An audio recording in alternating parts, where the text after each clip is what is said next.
Assalamualaikum warahmatullahi wabarakatuh. Bismillahirrahmanirrahim. Alhamdulillahi wa kafa. Wassalatu wassalamu ala nabiyil mustafa wa ala alihi ahli sidqi wal wafa. Kaum muslimin dan muslimat, sahabat billah yang dimuliakan oleh Allah Subhanahu wa ta'ala. Pada edisi pertemuan kita kali ini,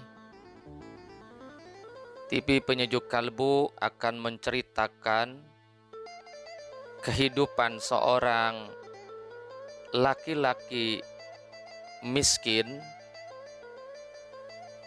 yang menjadi ahli sholawat. Namun sebelum cerita ini diutarakan, dikisahkan, buat saudaraku yang belum bergabung di channel ini, silahkan Anda bergabung terlebih dahulu.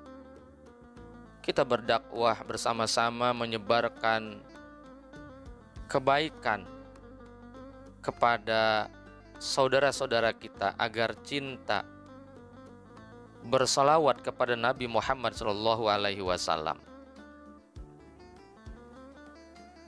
Silakan tekan tombol subscribe-nya, nyalakan lonceng notifikasinya,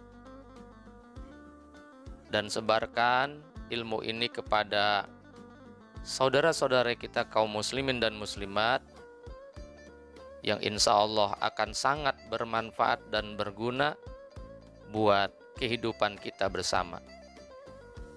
Semoga Allah selalu menurunkan rahmat, maghfirah, serta hidup berkah kepada para subscriber semua dan kepada sahabat billah.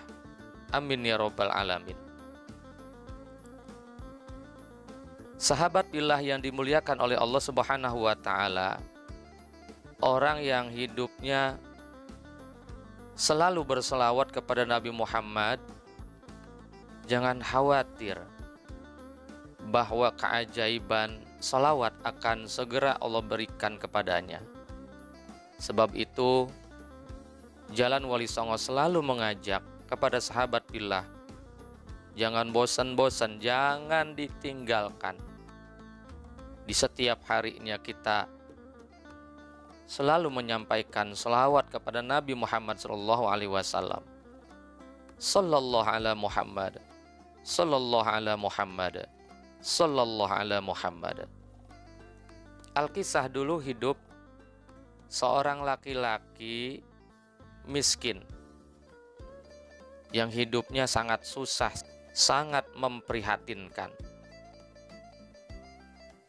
Sehingga dia beserta istrinya sudah pegel, sudah capek dan bosan merasakan hidup susah, hidup miskin. Suatu hari dia ikut mampir di sebuah majelis taklim yang mana pematerinya seorang kiai sedang mengupas tuntas tentang keajaiban serta keistimewaan bersolawat kepada Nabi Muhammad SAW. Selesai ngaji, kemudian si pria ini pulang ke rumah dan dia bercerita kepada istrinya, "Wahai istriku, barusan saja abang mampir di sebuah pengajian yang dipimpin oleh Pak Kiai. Kata Pak Kiai, siapa saja yang selalu berselawat kepada Nabi Muhammad SAW, maka kesusahan hidupnya akan dihilangkan oleh Allah Subhanahu wa ta'ala, dan Allah akan ganti dengan kehidupan yang penuh dengan keberkahan." Maka abang ngajak mamah nih, mulai detik ini, mulai hari ini, yuk kita rubah hidup kita yang susah ini, yang miskin ini, supaya Allah berikan kemudahan, supaya Allah rubah hidup kita menjadi orang yang kaya raya. Terus istrinya bertanya, salawatnya bagaimana bang? Salawatnya, kata Pak Kiai, boleh dengan redaksi salawat apa saja. Ya kita pakai salawat yang mudah saja mah. Sallallahu ala Muhammad, sallallahu ala Muhammad. Yang kalau kata Pak Kiai ini disebut namanya salawat Jibril. Maka sejak saat itu, sahabat billah, pria dan istrinya ini bersalawat kepada Nabi Muhammad SAW. Dalam kondisi apapun, dalam hal apapun, dalam aktivitas apapun, suami istri ini tak henti-hentinya mengucapkan salawat kepada Nabi Muhammad SAW. Di kebun, di ladang, sedang mencangkul, sedang beristirahat. Pokoknya dalam kondisi apapun dia tidak pernah lepas mulutnya bersalawat kepada Nabi Muhammad SAW. Hari demi hari dia lakukan dengan istiqomah, dengan penuh keyakinan beserta istrinya. Di hari yang kelima, istrinya kemudian bertanya kepada suaminya, bang, ini kita udah 5 hari, mana nggak ada tanda-tanda keajaiban salawat? Jawab suaminya, tenang mah, sabar, salawatin aja terus. Insya Allah, saya yakin Pak Kiai yang di pengajian itu tidak berbohong. Dilanjutkanlah hari ke-6, hari ke-7, 2 minggu, 3 minggu, sebulan. Suatu hari seorang raja kehilangan mahkotanya. Jadi mahkota kerajaan ini dicuri oleh seseorang. Dan raja membuat sebuah sayembara kepada siapapun yang mampu mengembalikan mahkota kerajaannya, maka akan diberikan hadiah yang sangat luar biasa besarnya.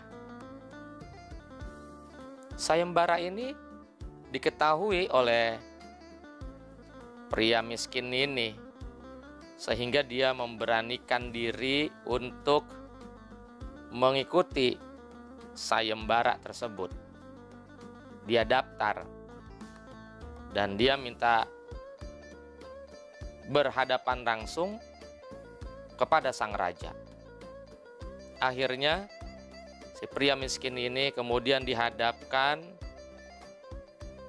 kepada sang raja oleh pasukan yang membawa sayembara tersebut.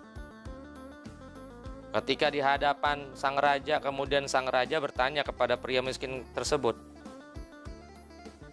beneran Anda bisa mengembalikan mahkota kerajaanku yang hilang ini?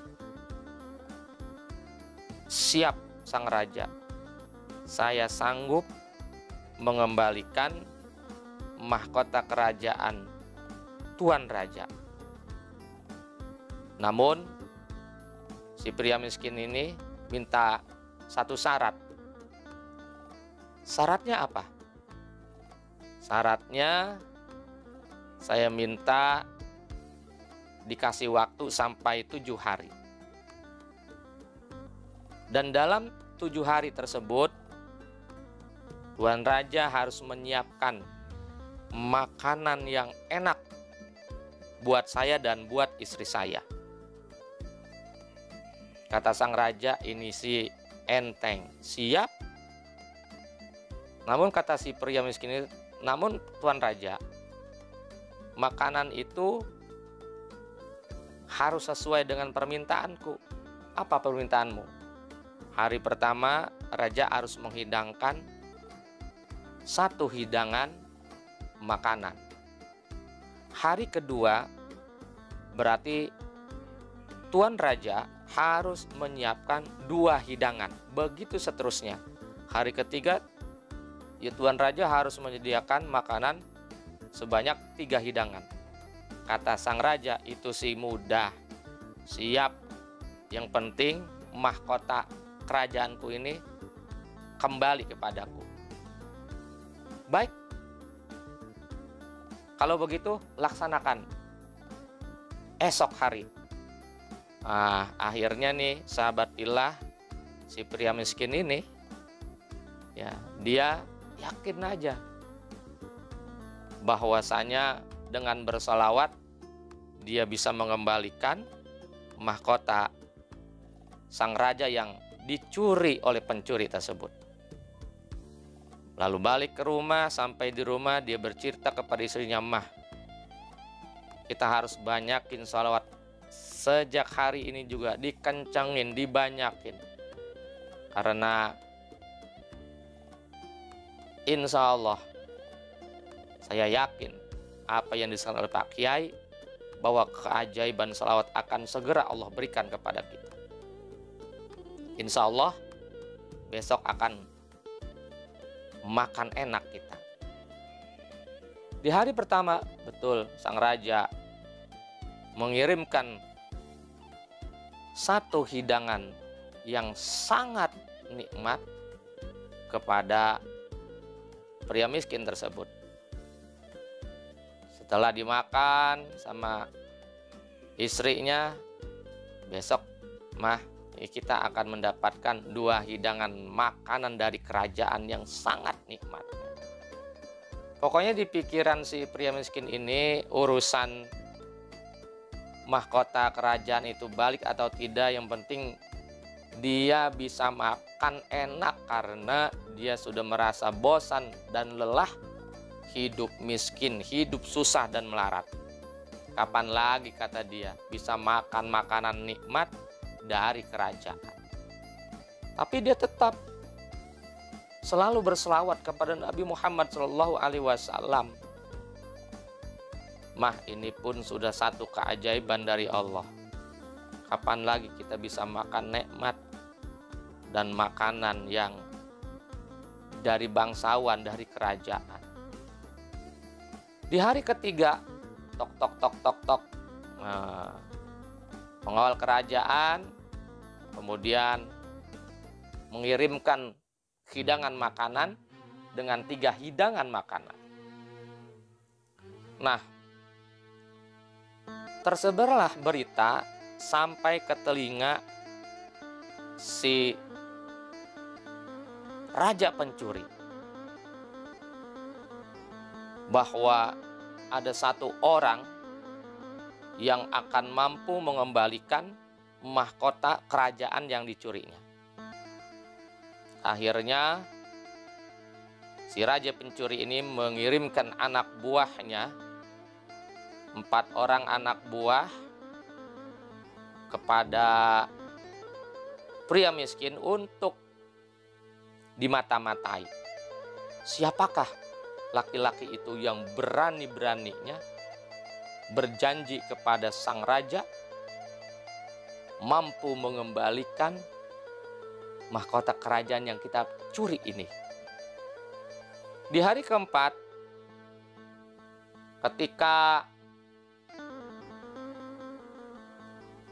anak buah pencuri sedang memata-matai rumah, si pria miskin tersebut bilang kepada istrinya, "Tuh kan, Mah, benar, hari ini pasti datang 4. Terdengar sama yang mata-matai. Dipikir dia tahu bahwa mereka sedang memata-matai bersama dengan 4 orang. Kaget dia. Kemudian melaporlah anak buah si pencuri ini. Wah, Pak Bos, kayaknya orang laki-laki itu orang sakti. Kenapa memang? Tahu Pak Bos, saya berempat mata-matain dia. Dia ngomong, datang 4.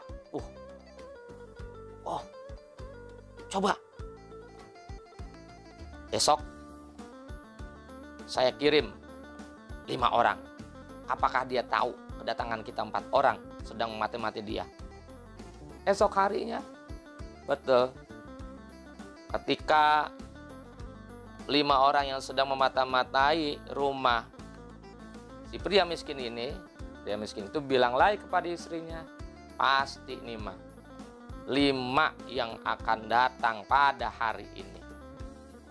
Dipikir oleh penjahat yang memata-matai, si pria miskin itu tahu bahwa kepada mereka tuh 5 orang sedang memata-matai.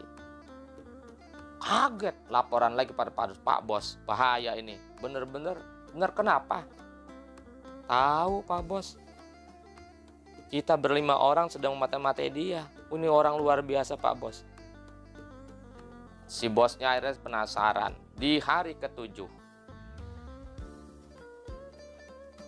bos penjahat ini, bos pencuri ini berangkat dengan 6 anak buahnya, sehingga jumlah mereka 7 orang.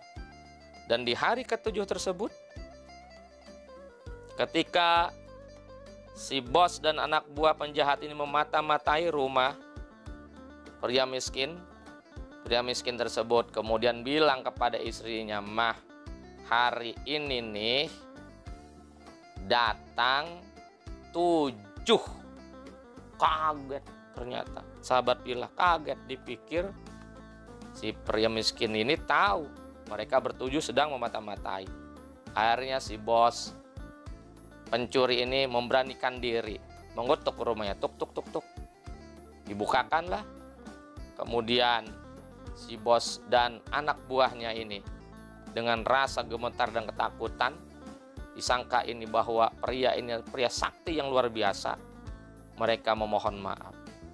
Maafkan kami, Pak. Kami yang mencuri mahkota kerajaan. Maka kami akan kembalikan mahkota kerajaan tersebut kepada Bapak dengan syarat Bapak jangan memperkarakan kami ya Pak. Di hati pria miskin ini kaget juga. Subhanallah, dalam hatinya, inilah yang dijelaskan oleh Pak Kiai.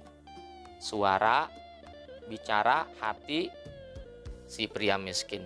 Keajaiban selawat. Benar tuh. Pas datang pengawal kerajaan membawa 7 hidangan makanan, maka saat itu juga si pria miskin ini memberikan mahkota kerajaan yang hilang. Diundanglah pria miskin tersebut ke kerajaan sang raja. Wahai rakyatku, karena kau telah berhasil mengembalikan mahkota kerajaanku, maka sesuai janjiku akan aku beri hadiah yang besar kepadamu. Sahabat pillah yang dimuliakan oleh Allah Subhanahu wa taala, enggak nyangka nih pria miskin dikasih hadiah uang emas yang sangat banyak. Maka sejak itu si pemuda miskin ini dengan istrinya hidupnya berubah. Tidak miskin lagi, tetapi bergelimangan harta karena mendapatkan hadiah uang emas yang begitu banyak dari sang raja sebagai tanda terima kasih sang raja kepadanya dan sebagai tanda bahwa kerja si pria miskin ini jujur dan benar, tepat. Sejak saat itulah berubah hidupnya jadi sangat banyak harta dari hadiah yang diberikan oleh sang raja. Sehingga terdengar oleh rakyat kerajaan bahwa pria miskin ini terkenal sebagai orang sakti, orang yang punya karomah, sebagai orang yang ulama besar, wali Allah. Sahabat fillah yang dimuliakan oleh Allah Subhanahu wa taala, inilah sekilas cerita. Kita pun bisa mendapat keajaiban sholawat asalkan dirutinin terus menerus, sebanyak-banyaknya, semakin banyak semakin berkah. Karena Rasulullah Shallallahu Alaihi Wasallam bersabda dalam sebuah hadisnya, siapa yang bersalawat kepadaku 1 kali, Allah akan balas 10 kali. Siapa yang bersalawat kepadaku 10 kali, Allah akan balas 100 kali. Siapa yang bersalawat kepada 100 kali, maka Allah akan membebaskan orang tersebut dari kesusahan hidup. Semoga cerita ini bisa memberikan semangat kepada kita untuk selalu berselawat dan selamat berselawat setiap hari. Mudah-mudahan ini bermanfaat buat kita. Amin ya robbal alamin.